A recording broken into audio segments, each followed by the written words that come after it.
अयोध्यात प्रभू रामचंद्रांच्या प्राणप्रतिष्ठापना सोहळ्यास अवघे काही दिवस उरलेले आहेत आणि या प्राणप्रतिष्ठापना सोहळ्यासाठी देशभरातील आंतरराष्ट्रीय ख्यातीचे 20 चित्रकारांना निमंत्रित करण्यात आलेले आहे, ज्यामध्ये पैठणचे सोमनाथ बोटे यांचा सुद्धा समावेश आहे।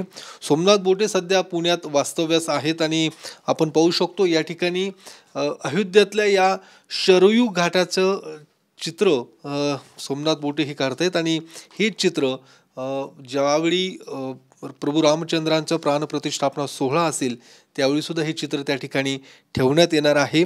सोमनाथ बोटे आत्ता आपल्या सोबत आहेत। मला सांगा की नेमकं हे कसं तुम्हाला आमंत्रित करण्यात आलेलं आहे, तुमच्यापर्यंत प्रभू रामचंद्रांचं जे काही न्यास ट्रस्टी आहे ते कसे पोहोचले तुमच्यापर्यंत? ॲक्च्युली मी 15 वर्षापासून व्यावसायिक चित्रकार म्हणून ह्या क्षेत्रात काम करतो। माझं पुणे येथे अभिनव कला महाविद्यालय टिळक रोडला एज्युकेशन झालं, चित्रकलेचं हायर एज्युकेशन। माझे एक्झिबिशन असतात इंडिया आणि ॲब्रॉडमध्ये, तर बऱ्याच ठिकाणी माझे पेंटिंग्स आजही संग्रही आहेत। तर गॅलरी ज्या असतात बॉम्बेच्या काही गॅलरी, तर त्यांनी ट्रस्टनी त्यांना कॉन्टॅक्ट केला की आम्हाला काही आर्टिस्ट पाहिजेत की जे तिथं लाईव्ह चित्र करतील। मग गॅलरी काय करत असतात की बरेचसे आर्टिस्ट तिथे रेफरन्स देत असतात त्यांना की तुम्ही ह्यांचं काम बघा, ह्यांचं बघा। माझं थोडं कामाला स्पिरिच्युअल टच असल्यामुळं माझं सिलेक्शन त्या ठिकाणी झालेलं आहे। तर अयोध्या ट्रस्ट म्हणजे राम भद्राचार्य ट्रस्ट जे आहे त्यांनी सगळी व्यवस्था माझं येण्या जाण्याचं सगळं फ्लाईट तिकीट असतील किंवा तिथे राहण्याची व्यवस्था असेल हे सगळं तिथे करणार आहोत। आता एक पेंटिंग आपण इथे करतोय, हे शरयू घाटाचं चित्र आहे जिथे आपण रात्री गंगा आरती नियमाने होत असते। तर हे चित्र मी आता करायला घेतलं आहे। ह्यानंतर तिथे गेल्यानंतर लाईव्ह एक चित्र पेंटिंग करणार तिथे की त्यांच्या म्हणजे रामाच्या जीवनावरती प्रसंगावरती त्यांचं जे कथा आहे त्यानुसार मला ते तिथे पेंटिंग करायचं आहे। तर ते लाईव्ह असणार तिथे जो कार्यक्रम चालू असेल त्यावेळेला 18 ते 22च्या दरम्यान, तर तिथे माझं ते लाईव्ह पेंटिंग तिथे असेल। किती दिवस तुम्हाला त्या ठिकाणी बोलवण्यात आलेलं आहे आणि त्या ठिकाणी नेमकं काय काय तुम्हाला सांगण्यात आलेलं आहे की काय कुठली चित्र तुम्हाला काढायची आहेत, काय सांगितलं काही?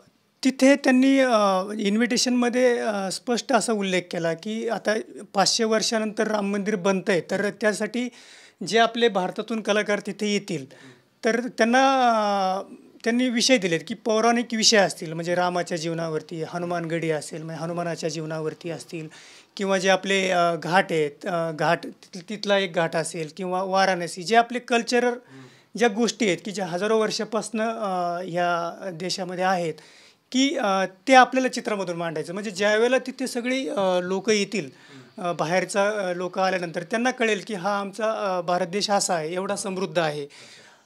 तर ह्यासाठी आम्हाला त्यांनी विषयसुद्धा दिलेले आहेत की हनुमानगडी असेल त्यावरती तुम्ही करू शकता, रामाच्या जीवनावरती तुम्ही चित्र करू शकता, किंवा स्पिरिच्युअल कुठलंही असेल मेडिटेशन त्या विषयावरती काम करू शकता, असं तो सब्जेक्ट त्यांनी आम्हाला सांगितले। पण देशभरातल्या 20 चित्रकारांमध्ये तुमचा सुद्धा समावेश आहे आणि तुम्हाला अयोध्यात थेट निमंत्रण आलेलं आहे। काय नेमके भावना आहे तुम्हाला, कारण एवढा मोठा सोहळा देशातीलच नव्हे तर जगातली मान्यवर त्या ठिकाणी येणार आहेत आणि संपूर्ण देशाचं सुद्धा लक्ष लागून आहे या सोहळ्याकडे आणि खास निमंत्रितांमध्ये तुम्ही आहात।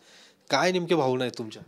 ॲक्च्युली लहानपणापासून चित्रकलेची आवड होती, आवड असल्यामुळंच त्याचं पुण्यापर्यंत मी शिक्षणाचा प्रवास केला माझा चित्रकलेचा। आत्तापर्यंत माझे खूप सारे एक्झिबिशन भारताबाहेर पण झालेत, खूप माझे पेंटिंग्स चांगल्या ठिकाणी संग्रही आहेत। पण आनंद सगळ्यात जास्त ह्याचा आहे की एक अशी हिस्टॉरिकल गोष्ट आज भारतामध्ये घडते की जी आपण हयात असताना आपल्याला मंदिर बघायला मिळतं आहे, तिथं अनुभवायला मिळतं आहे आणि रामाच्या दरबारात जाऊन आपल्याला कलाकाराला काम करायला मिळतं आहे, ते पण त्यांच्या जीवनावरती। तर ह्याच्यासारखी गोष्ट कुठली असू शकत नाही। ही सगळ्यात मोठी माझ्यासाठी कलेतली पोचपावती असेल असं मला वाटतं।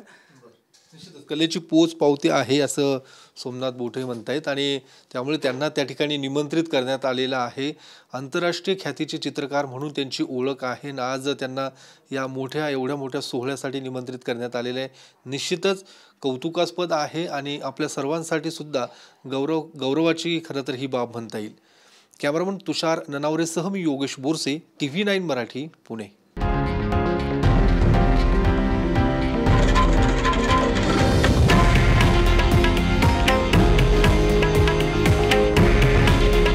हे आहे देशातील नंबर 1 न्यूज नेटवर्क आणि आपण पाहत आहात TV9 मराठी. काळजी तुमची, हित महाराष्ट्राचं.